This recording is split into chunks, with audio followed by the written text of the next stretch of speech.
Shit'll get straight cold. Shit is just business, we pull up and take souls. Gorillas in 8 mode. LA County will teach you that predator play mode. Really from up in the house, really thumpers in the couch, really say what I'm about. Ay, off the block I made a whole onion. Heavy hustle got the name buzzing in the kitchen, whipping trying to gain something. Fucking threw it to my lame cousin. Bitch, you know I got a chain coming. Nigga know I got a chain coming. Pussy talking, know he got a fade coming. Pull up on me with the same thuggin'. I run it up with my bitch, she gon' get crackin' with me and don't say nothing. I can't be wasting my time. I'ma do it for if it don't make nothing. Gotta keep my phone on my hip, cause I chase a bag. I know they won't take from me. What? I know they Shit'll get straight cold. Shit is just business, we pull up and take souls. Gorillas in 8 mode. LA County will teach you that predator play mode. rip from up in the house.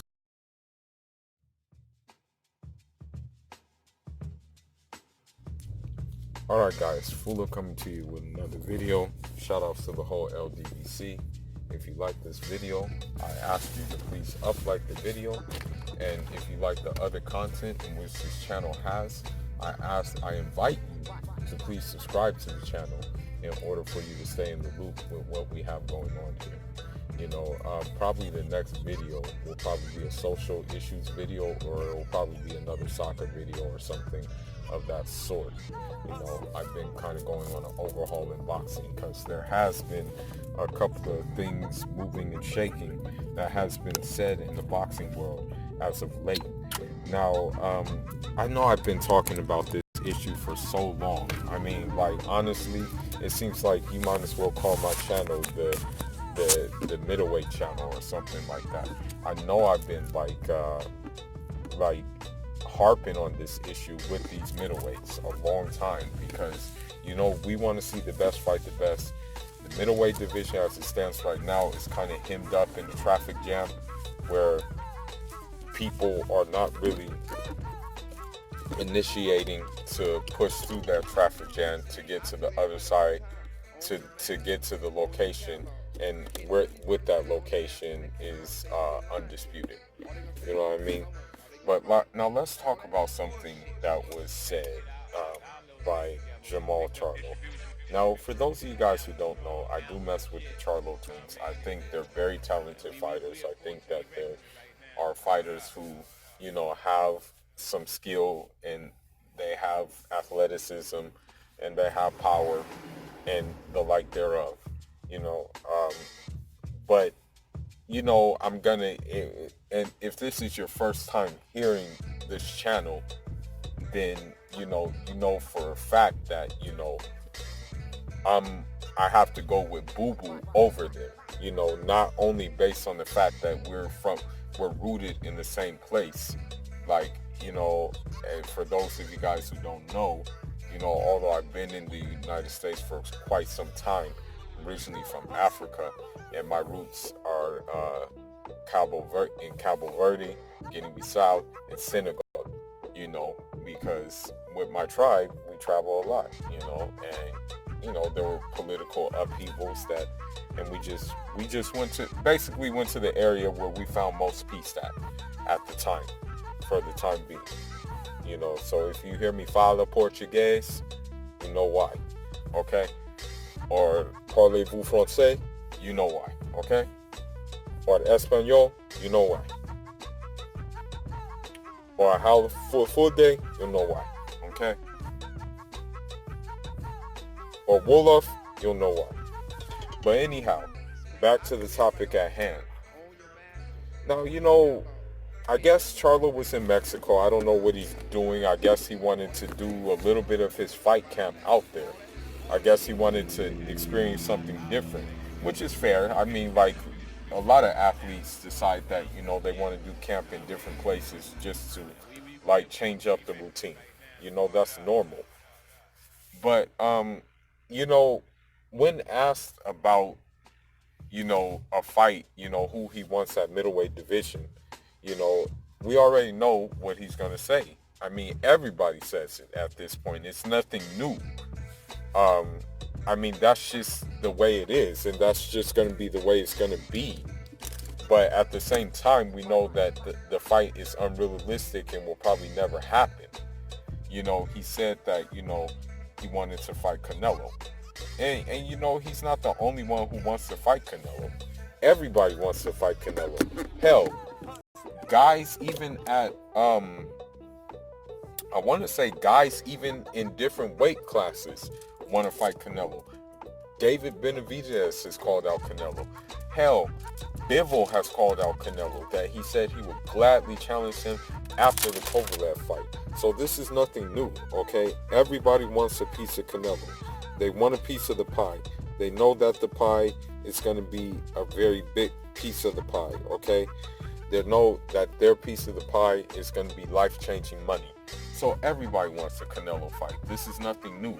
This is something that will keep on being said. But the reality is Canelo chooses you, okay? You don't choose Canelo. Canelo chooses you. Hell, you may be the mandatory for Canelo, and Canelo still will choose you, although you're the mandatory, okay? That's just the way it goes with Canelo, okay? And this is just the way we have to face the facts that it goes in this matter. Now, the interviewer, he asked the question. It's like, okay, well, you know, you can't get Canelo. So what about Demetrius Andrade? The way that Jermall Charlo answered back was almost like, you know, I'm not trying to be mean, but it was kind of like almost like a Dr. Jekyll and Mrs. Hyde effect. Like, you remember he said he would sign a deal, like a one-fight deal on the zone to fight. And he said, like, when the interviewer asked him about Boo Boo, he said, hell yeah, I'll fight him. You know, another southpaw, chinny as hell. Those were his words. Those were his exact words. However, now, when he's, like, I guess on a holiday or vacation, the energy is different. He said that Demetrius Andrade, nobody knows him, and that he would not be worth it. Okay, and that he only wants champions, and that he's willing to move weight classes to get a champion. Now, granted, okay, I'm going to try to be as objective as possible, okay? Now, granted, there is a big history there between these two, between all three of them, between Jermall Charlo, between Jermell Charlo, and between Demetrius Boo Boo Andrade. There's a history there. We all know, you know, there's a lot of bad blood in between. I think it started with that whole thing in the hallway. You know, that's where it started at. It's that hallway incident.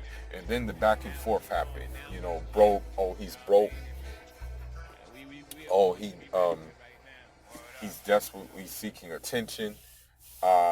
You know, we're going to shelve him and things like that. So now these things are coming into effect, right? Okay.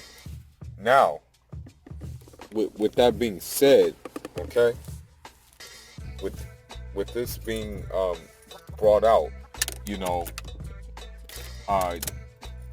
we fast forward, and then we hear on multiple interviews with Jermall Charlo that I'm a force to be reckoned with at 160. Canelo and Andrade are going to have to see me soon, you know. Now, I wonder, this is why I wonder, this is the one thing I'm asking myself, like, why is the energy different now with this interview? Like, what happened to that energy about he's a southpaw, he's chinny as hell? What happened to that? You know what I mean? Is it because of the negotiations of the fight have tired you out? Or were there even any negotiations for this fight? Now, here's the thing.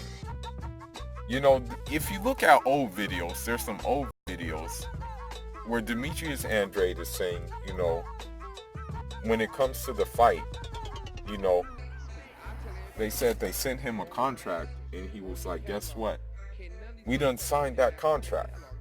We're waiting for that side to sign the contract. Now, I don't know how true it is, okay? It could be true. It could not be true. We don't know the inner workings of boxing sometimes, you know? We only know what's presented to us, okay? So, with this being said, right?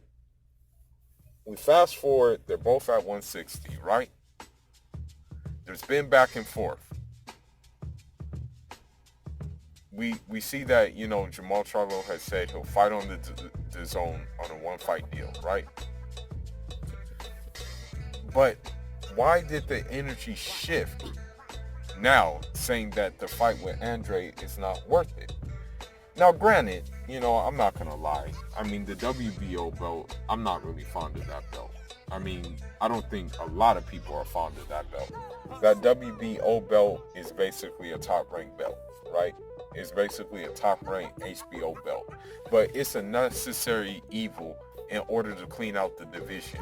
And I would think that everybody at middleweight, or at least the world class, the elite middleweights, that was their desire, would be to clean out their division. You know what I mean? And take all the belts in that division. Although this is not an easy task to do, I would think that they would want to do that. So unfortunately, the WBO is one of those belts that you need in order to go on your quest to clean out the division. Now, the WBO belt is kind of like, let's say you're an action figure collector. There may be action figures that you don't like, right? You may be like, damn, man, I don't want to get this action figure, man. This shit is corny. Or whatever the case may be. But since you're a collector and you know that action figure is going to be worth money, you buy it anyway, right? You get the action figure anyway. And with that being said, that's what these belts are like, okay? These Infinity ABC belts, they're a pain in the butt, but the more of them you have, the more money you are worth. And so that's kind of like an action figure. Like, there may be a rare action figure. It's ugly. It's pitiful. It doesn't look that good, but you have to buy it anyway because it's worth a lot of money, or it will be worth a lot of money. And so you get it anyway, right? And so this is a similar situation. Okay? He has the WBC strap. Charlo does. Demetrius Andrade has the WBO strap. Unify this division. Okay? Let's do it. I know we got a unification with Canelo and Jacobs, but let's just get it with one of the more important Infinity Stones. And that's the WBC one. Now, with these words that Jamal Charlo has said, that Andrade is a nobody, that he's not known to people or anything like that, my advice to Demetrius Boo Boo Andrade, you must, I repeat, if you don't have a fight in December, if there is no fight lined up for you in December, then it is imperative, it is a must that you get on the next thing smoking and go see that man, okay? And get this fight going, because the amount of disrespect cannot be tolerated. And I don't think you would, I don't think you would let this amount of disrespect go down. So I'm waiting for a response to you from this. I'm waiting for a response from this. And I'm also waiting for you to go pull up on this guy, at his next fight. And I'm pretty sure he'll be successful in his next fight. So let's go ahead and do that. Let's make this fight happen. Let's settle it once and for all, since words were exchanged, and the words are mostly coming from his end. So back up those words with actions. Fula signing out. Charlo.